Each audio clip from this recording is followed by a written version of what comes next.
गुरुओं की और शहादत की धरती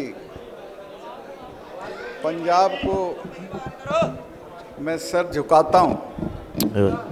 और आज कई शहीदों के परिवार यहाँ आए हुए हैं, उनको भी मैं हाथ जोड़ के प्रणाम करता हूँ, सर झुकाता हूँ। और यहाँ आना मेरा ऐसा है जैसे मैं कुंभ के मेले पे आ गया हूँ। मैं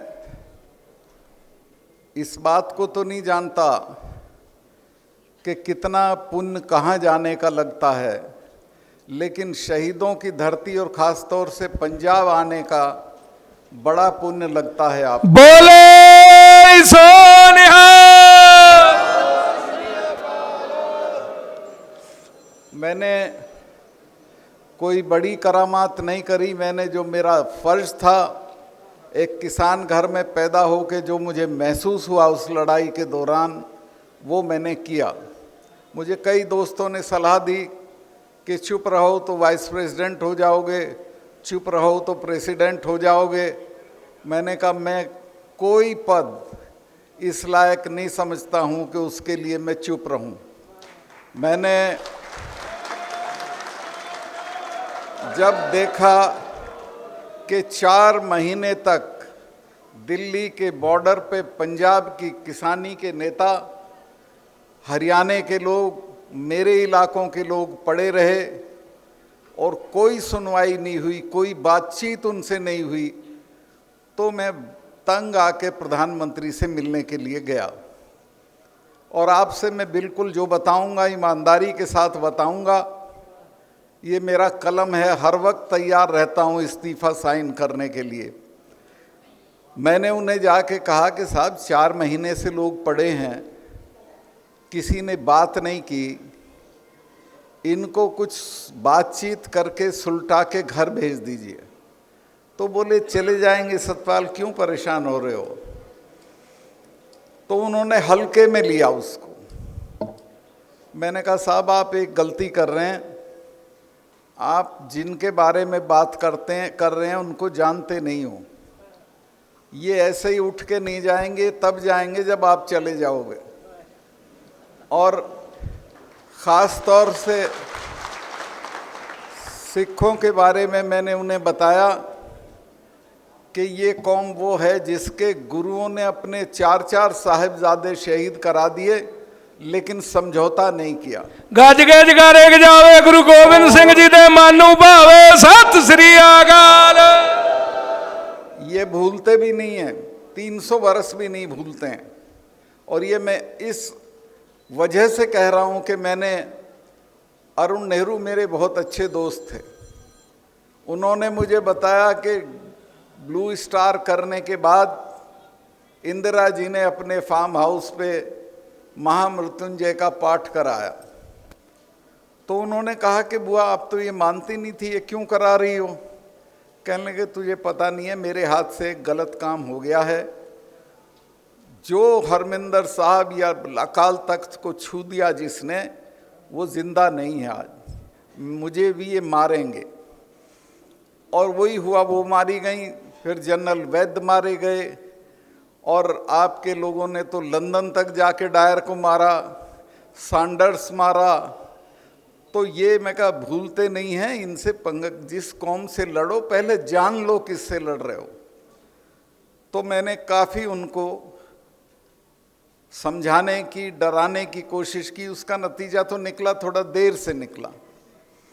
एक शेर है कुमार बाराबंकी का कि क़यामत यकीनन करीब आ गई है, खुमार अब तो मस्जिद में जाने लगे हैं। अब मोदी जी गुरुद्वारे गुरुद्वारे घूम रहे हैं और बुला बुला के बात कर रहे हैं। लाल किले पे भी सर पे कपड़ा बांध के बैठ गए थे। तो मैं कहा साहब ये पहले से कर लेते तो हमारे 700 लोग नहीं मरते। मैंने कहा 700 लोग शहीद हो गए और कोई कुतिया भी मरती है तो आपके यहाँ से शोक संदेश जाता है। कुछ नहीं आपने कहा, ना पार्लियामेंट ने कुछ कहा। तो इतना नहीं इग्नोर करना चाहिए इन लोगों को। तो उनकी समझ में आया, माफ़ी भी मांगी और वो कानून भी वापस लिए। लेकिन अभी भी प्रेस यहाँ हो तो मैं कह सकता हूँ कि अभी भी ईमानदारी नहीं है सरकार के रुख में। ना तो एमएसपी पे कुछ किया है, ना जो मुकदमे थे वो ख़त्म किए हैं, ना जो ये लोग लाल किले पे बच्चे चढ़े थे ना इनको छोड़ा है, ना मुकदमे ख़त्म किए हैं।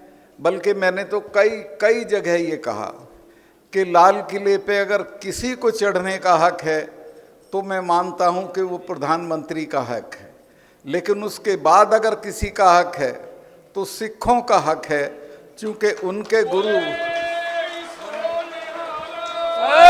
श्री अकाल तेग बहादुर साहब की शहादत लाल किले के दरवाजे पे हुई थी।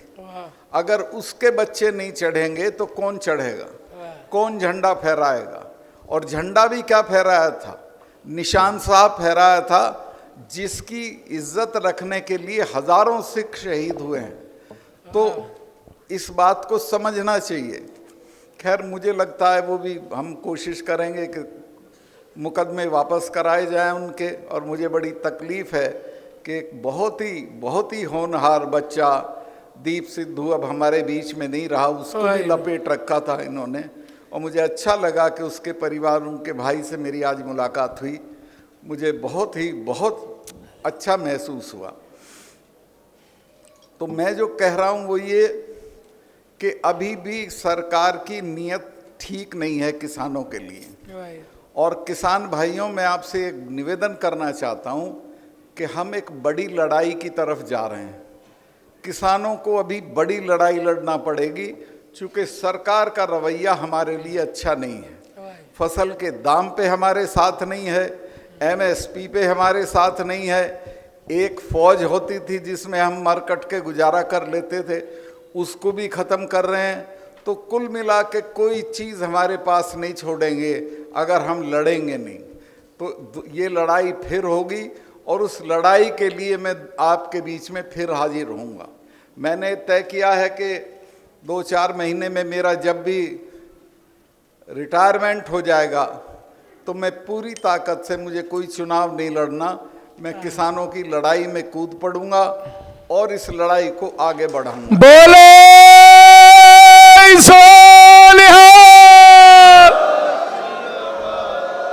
मलक साहब, संघर्ष करो, हम तुम्हारे साथ हैं। जितने इस देश में जितनी शहादत हुई, मैं कल रास्ते में एक बहुत अच्छा वो बनाया है जंग आज़ादी का मोन्यूमेंट, तो डीएम ने कहा कि साहब देख के जाइए। मैं चला गया वहाँ, तो जितने काला पानी की सजा में थे सबसे ज़्यादा सिख थे, शहादत में सबसे ज़्यादा सिख थे, फांसी जिनको तोड़ी गई सबसे ज़्यादा सिखों को तोड़ी गई। और देश के इतिहास में उनको जो जगह मिलनी चाहिए थी वो नहीं मिली है, उसको हम छीन के लेंगे। जगारे के जावे ने हालो जावे, शहीदां ਸਿੰਘਾਂ ਦੇ ਮਨ ਨੂੰ ਭਾਵੇ। सत श्री अकाल।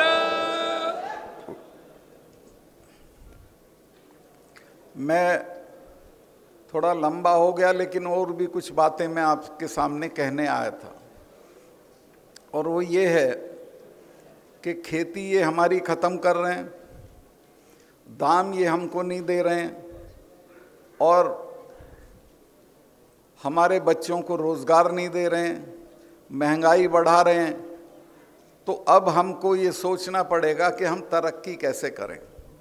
हमारे पास रियासतें नहीं हैं, महल नहीं है कि हम उनमें होटल खोल देंगे, कुछ नहीं है। सिर्फ एक चीज़ बचती है और वो है तालीम।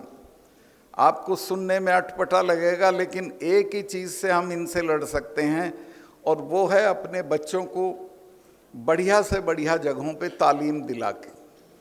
जो आप 2-3 चीज़ों के लिए मैं हाथ जोड़ के आपसे माफ़ी मांगूंगा। मैं अभी हनुमानगढ़ गया था, मुझे वहाँ किसानों ने कहा कि साहब ये तो 2 आदमी हैं घर में और 15 कमरे की कोठी ठोकते हैं। इसी तरह से शादी में 3 छल्ले की गाड़ी मांगते हैं। बुजुर्ग के मरने पे 40 गांव का भोज करते हैं। इन कामों से बचो और अपने बच्चों को बढ़िया से बढ़िया तालीम दो। आपके बच्चों में वो काबिलियत है कि वो बहुत दूर तक जाएंगे। मैं अभी पढ़ रहा था एक जगह के, जब लीबिया का तानाशाह था जिसका नाम गद्दाफी था, उसको बागी लोगों ने मार दिया तो उसके दफ्तर में रेड किया। उस रेड में उनको एक डायरी मिली। उस डायरी में उसने लिखा है, गद्दाफी ने, कि मुझे सबसे ज़्यादा आनंद तब आता है जब मैं देखता हूँ कि लिटिल कोंडी, अमेरिका की विदेश मंत्री थी कोंडालीजा राइस, देखने भालने में साधारण, कमज़ोर, लेकिन पढ़ाई की वजह से वो अमेरिका की फॉरेन सेक्रेटरी हो गई थी। तो कहता है जब लिटिल कोंडी शेखों को धमकाती है तो मुझे बड़ा आनंद आता है। तो मैं आपको कहना चाहता हूं कि आपके यहाँ तो उस तरह का नहीं था, पर राजस्थान में तो जाटों को घोड़ी पे नहीं चढ़ने देते थे। दूल्हा भी घोड़ी पे नहीं चढ़ सकता था, चारपाई पे नहीं बैठने देते थे, औरतों को कमरबंद नहीं पहनने देते थे, रस्सी बांधना पड़ती थी। लेकिन जब से ये वहाँ आरक्षण हुआ और हमारी लड़कियाँ IAS होकर जाने लगीं, तो बड़े से बड़ा जो वो है रियासत वाला हाथ जोड़ के खड़ा हो जाता है उसके सामने। तो ये तालीम जब मिलेगी और हमारे बच्चे आगे बढ़ेंगे तो हमारी इज्जत भी बढ़ेगी, हमारी ताकत भी बढ़ेगी।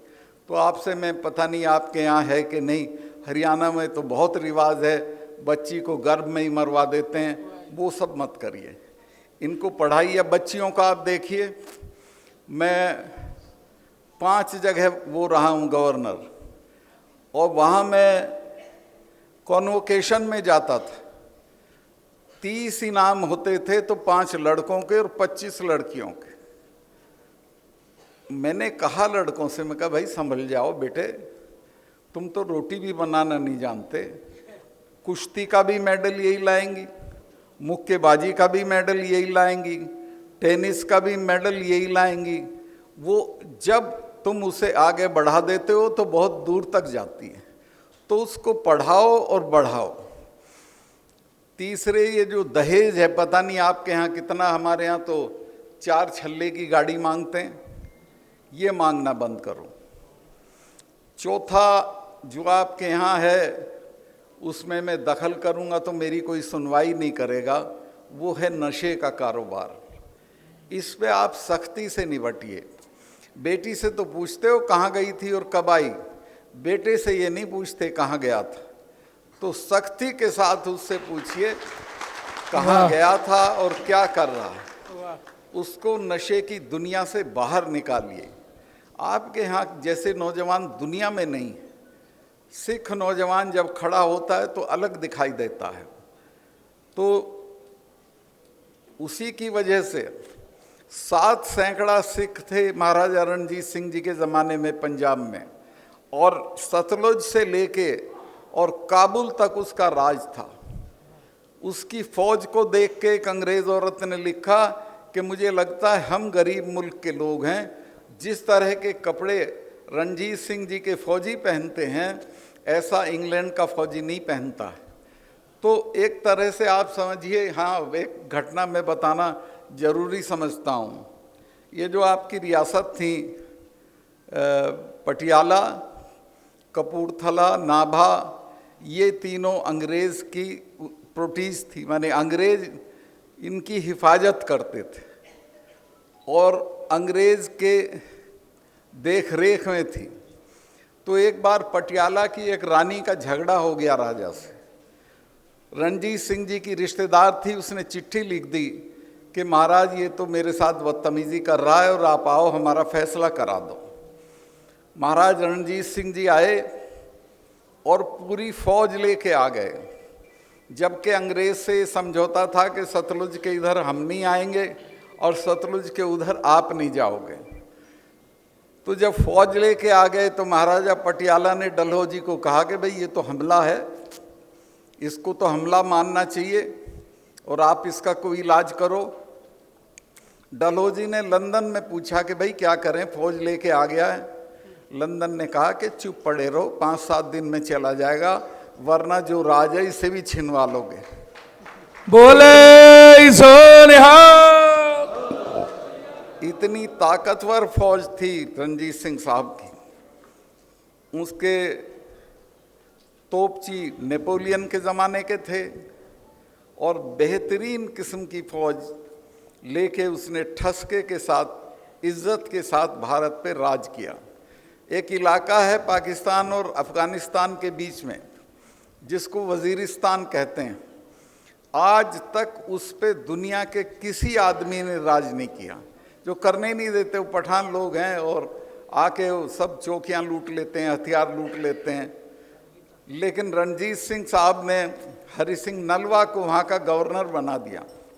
हरि सिंह नलवा 7 साल तक वहाँ गवर्नर रहे और जब ये पठान ये हरकत करने लगे तो हरि सिंह नलवा साहब ने कहा कि जाओ इनके गांवों में जो जवान हो उसी को मार दो। तो इतना डर गए कि शलवार पहनने लगे नीचे, जो पठानी जिसको बोलते हैं। ये नलवा के डर से ड्रेस पैदा हुई थी कि वही शलवार पहन के रहा करो, नलवा का कोई सिपाही दिखे तो ऊपर बुर्का ओढ़ लो। तो अभी हाल मैंने पता किया कि कोई उनके परिवार में है क्या, तो किसी ने बताया जी उनकी एक पोती है। मैं कहा भाई मैं मिलना चाहूँगा। कहने लगे जी मिलोगे कैसे, वो तो जेल में अपने हस्बैंड को मारने के जुर्म में। तो ऐसी नस्ल थी। रणजीत सिंह साहब एक बार गए हुए थे शिकार खेलने और शेर ने हमला किया, उन्होंने तलवार मारी, तलवार उनके हाथ से छूट गई। उनके बराबर में थे नलवा। नलवा ने देखा कि अब शेर दोबारा हमला करेगा और महाराज को गिरा देगा घोड़े से, तो अपने घोड़े से कूद के और शेर की तरफ लपके।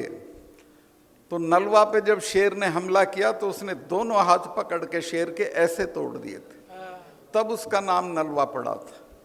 तो इस धरती पे कैसे कैसे लोग पैदा हुए हैं। मैं उसमें था कश्मीर में, अभी एक फिल्म आई है, बहुत लोग कहते हैं ये फिल्म देख लो, वो देख लो, कश्मीर फाइल्स देख लो। मैं कहा भाई मैं तो वहाँ होके आया हूँ। कल ही वो दिन था जब 370 हटाई थी हमने, तो मैं कहा मैं तो वहाँ होके आया हूँ। वहाँ एक इलाका है आपका छत्तीस सिंहपुरा उसे बोलते हैं, तो 36 सिखों के गांव हैं वहाँ।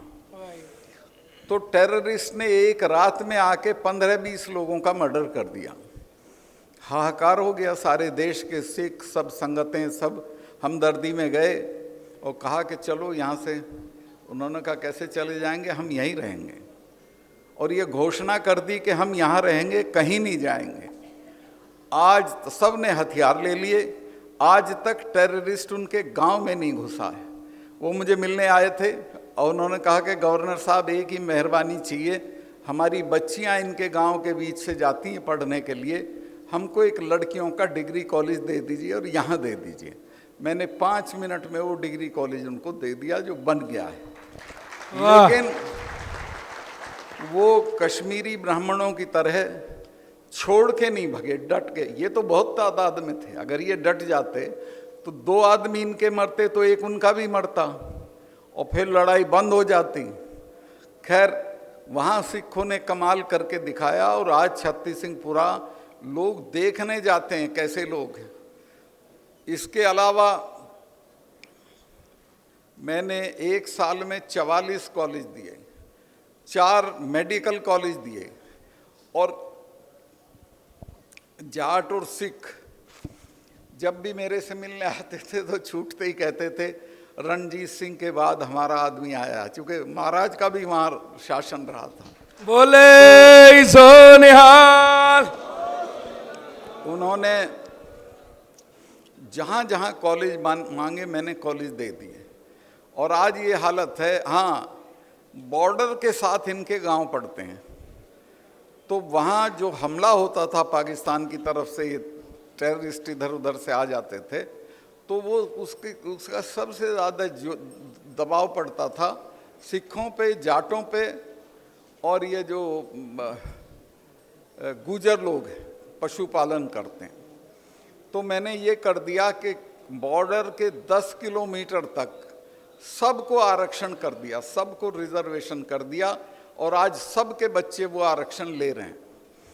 तो मैं जो कहना चाहता हूँ वो ये है कि अपने बच्चों को तालीम की आदत डालिए, बढ़िया से बढ़िया जगहों पे। यहाँ तो पहले बहुत अच्छे कॉलेज थे, बेसिकली तो लाहौर में थे या अमृतसर में थे। अब पता नहीं आप लोग कॉलेज बना रहे हैं कि नहीं बना रहे हैं प्राइवेट, लेकिन बजाय बड़ी हवेलियों के कॉलेज बनाइए, बच्चों को बढ़िया जगह पे पढ़ने भेजिए। और अगर मुल्क में फिर किसानों, फिर क्या 100% किसानों की लड़ाई आपके सर पे आने वाली है, उस लड़ाई के लिए तैयार रहिए। और मैं तो सब कुछ छोड़ के आपके साथ चलाऊंगा और किसी भी कीमत पे मुंह नहीं मोड़ूंगा। बोले सोनिहाल।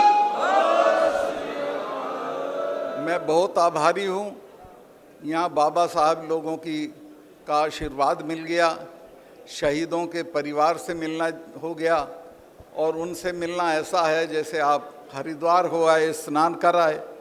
तो मेरा तो जीवन सफल हो गया यहाँ आके। लेकिन मैं ये कहूँगा यहाँ जत्थेदारियों को, बाकी लोगों को, कि आप जहाँ मुझे बुलाओगे मैं आऊँगा। मुझे अब कोई काम नहीं है, बच्चा मेरा बड़ा हो गया है, मुझे किसी तरह का लोभ लालच, चुनाव बिल्कुल नहीं लड़ूंगा किसी के भी कहने से, और मैं पूरी तरह किसान आंदोलन के साथ खड़ा रहूंगा आगे भी। तो मैं काफ़ी वक्त आपका ले लिया, आप साहिबान के दर्शन करके मुझे वाकई ऐसा लग रहा है कि जैसे मैं किसी तीर्थ से वापस जा रहा हूँ। बहुत बहुत शुक्रिया, बहुत बहुत मेहरबानी। बोले